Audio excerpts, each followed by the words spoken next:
Electrification is one of the biggest disruptive trends within marine leisure, but one of the major challenges is the availability of charging. Even if some marinas have shore power, the vast majority of them don't. And if electrification should succeed, we need more options for customers interested in electric boating. With Volvo Penta's directive, our team, consisting of 4 students from Chalmers University and 5 students from Penn State University, have tried to find a solution to this problem. Our team was tasked with designing a portable battery swapping system to replace a traditional combustion engine on a 30 to 45-foot sailboat.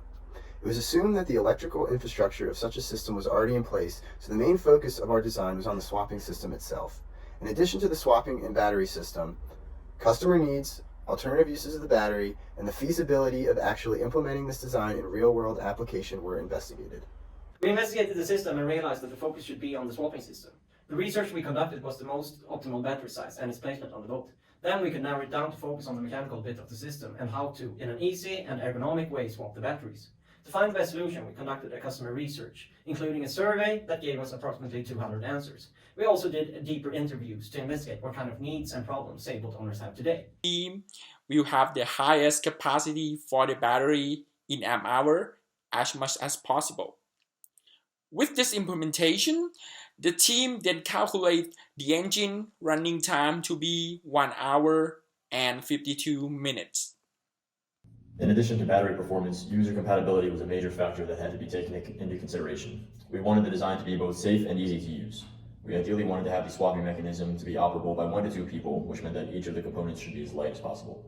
To further ease the process, we knew we would have to consider some type of pulley or mechanical assistance when it came to the lifting and installation of the battery components into the hull of the boat. In terms of safety, we wanted to ensure that there were no glaringly hazardous components or any system mechanics that posed a serious threat to the user. To meet the demands of our target user, we want high capacity while keeping the swapping streamlined.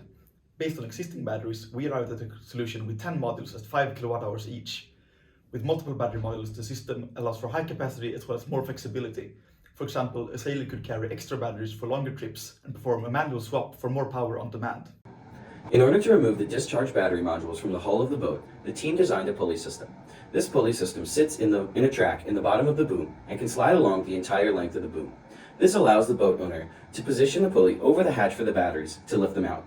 Then they slide the pulley to the proper position to unload the spent batteries onto the dock to be taken away to a charging station. This process is then completed in the reverse order when putting a fully charged battery back into the boat. The placement of the battery modules in the boat presented challenges because the team was working with existing combustion engine sailboats whose layout was not designed for battery swapping. Our team needed to find a location that was easy to access and maneuver for one person. A hatch with stairs is present in the front of the boat, but it would be too difficult to carry each module and maneuver through the cabin back to where the engine compartment was. Therefore, a new hatch will need to be fabricated directly above the engine compartment to utilize the load capacity of the boom. In conclusion, our team has conducted research on several parts that influence the replacement of a battery. The team has followed Volvo Penta's instructions and narrowed them down according to the survey and interviews that were conducted. This project is considered to require some further work regarding its feasibility. We proposed a detailed study be carried out regarding which form of business model is best adapted for this project. In addition, we proposed that the concept be further developed in the form of a tangible prototype.